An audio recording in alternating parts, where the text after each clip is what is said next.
Welcome to another edition of Tuscaloosa Talks. Today I'm joined by Sommer Coleman, who is our new Executive Director for Construction, Facilities, and Grounds here at the City of Tuscaloosa. We're going to talk a little bit about your portfolio and what you'll have to handle for the city, which is, quite frankly, very large, very expansive. But before we jump in, why don't you tell the people of Tuscaloosa who you are and a little bit about your background before you came to the city? Okay, well, I'm Sommer Coleman, of course. I moved here in 1999 to go to the University of Alabama.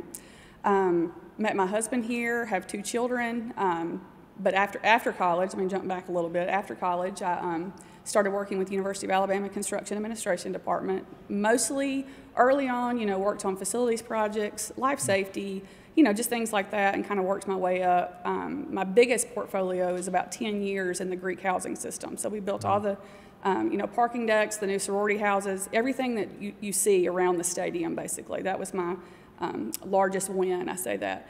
And then I've kind of transitioned over to athletics projects before I transferred here. So now your academic background is engineering? It is. It's civil engineering. I have a master's in civil with I know what you're saying, a concentration in concentration in project management. Yes, sir. Thank you. Hey, the good news is we're both so busy today that we're trying to think through all these things, Yes. which is a good thing for our taxpayers. Coming to the city of Tuscaloosa, you're coming at a very special time for us because with Elevate, we're about to really embark on some very large investments. Savings Center, certainly what we're doing in our parks. As the person ultimately who's going to be responsible for making these things happen, how are you going to approach these projects? Well, I think, originally you need to approach them based on efficiency, cost, financial, ability to do the projects, staff the projects accordingly, have contractors that are qualified to come in and do the work here, just to make it look as great as it is to live here. It needs to look and feel just like your wonderful hometown, and that's what I'm really excited about. To have my family grow here and to just be in this city and have it look awesome all the time.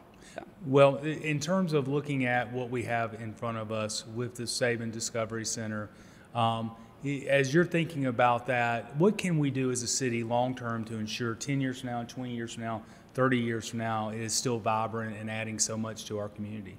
Well, I think when I was at the university, we focused on building, buildings that are 50-year buildings that are sustainable, not necessarily LEED certifications and all that, but sustainable buildings that are easily maintained, just easily that can be renovated and acclimated to the times or what year it is or whatnot. And I think that's kind of what we will focus on, is getting those buildings built cost effectively, maintenance-wise, everything like that. And then once you do that, it's pretty much, it takes care of itself.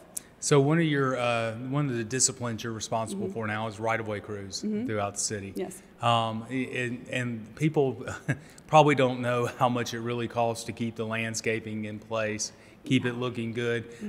As you're looking over that discipline of the city, what are you looking for now and into the future? Well, I'm just looking for effort, large effort in what we have. We have lots of right-of-way. We have lots of areas that need to be maintained and look beautiful all the time. I think they do a great job. I've met with all of the guys, all their crews.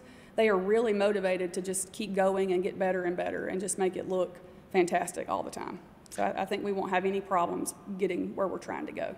So the worst thing you can ever plant for landscaping for a city or a university? Come on now. So I don't love crepe myrtles. Okay. That's not my favorite. Everyone loves them because they are pretty, but they're a beast to have to maintain, and sometimes you call it crepe murder, and where you cut them off and they grow back and they just look strange. So those are not my favorite. They are pretty, but they have a hard time. So, I see in your future a letter from the Arbor Society.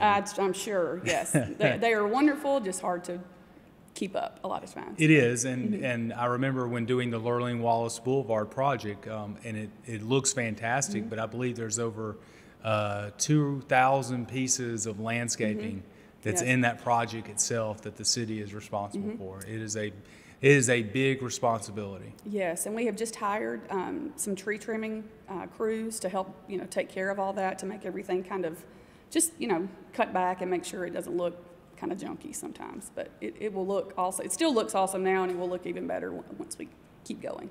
So we've talked on construction, we've talked about grounds or right-of-way, facilities, keeping city facilities looking good, certainly our custodial teams, but also HVAC and everything else.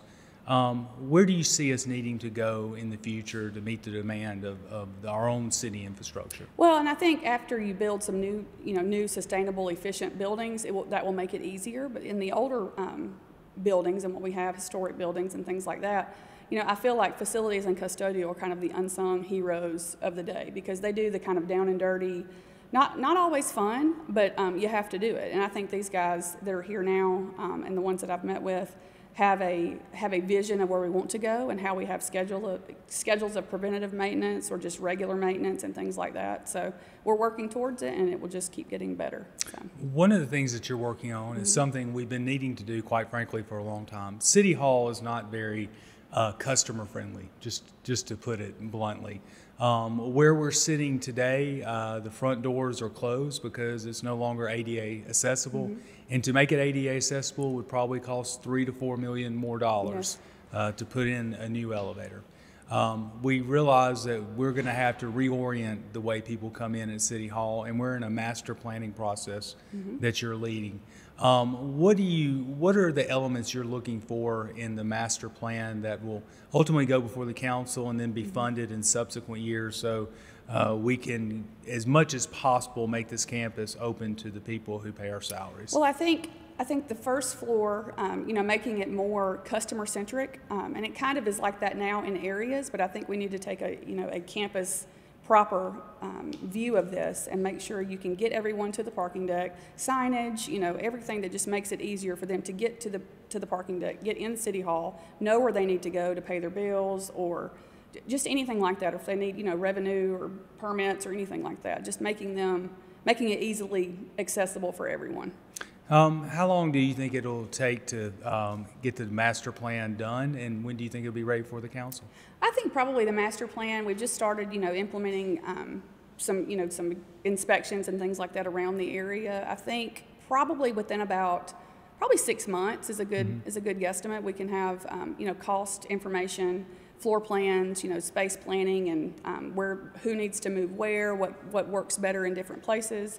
I think about 6 months, and then, it probably could take about a year to get everything where we need it to go. Well, I really appreciate the expertise that you've brought to the table. Having this really for the first time at the city has been a godsend, and you're doing a fantastic job. All right, last question. What's been your biggest surprise coming to the city of Tuscaloosa thus far? Really, how many facilities that we touch, and then especially with landscaping, grounds, and facilities, just the expansive portfolio that we have to take care of. I knew that it was a lot. I come from a campus that's kind of, in its own little area, its own little city, which is a little easier. But this is just, expansive. So it's just trying to get a hold on what all that we need to take care of, what we need to make better, and just keep going from there. Well, you're doing a fantastic job. The city and the people of this community are very fortunate to have you, and we appreciate what you're doing now and what you're going to do in the future. Well, thank you. I'm so blessed to be here. I love it. I love coming to work. The people are amazing. I just love it. So thank you so much. It's every day you can go from having to deal with an issue at the airport to the amphitheater to a treatment plant. Yes. So you're doing a great job. Thank you so much. And this has been another edition of Tuscaloosa Talks.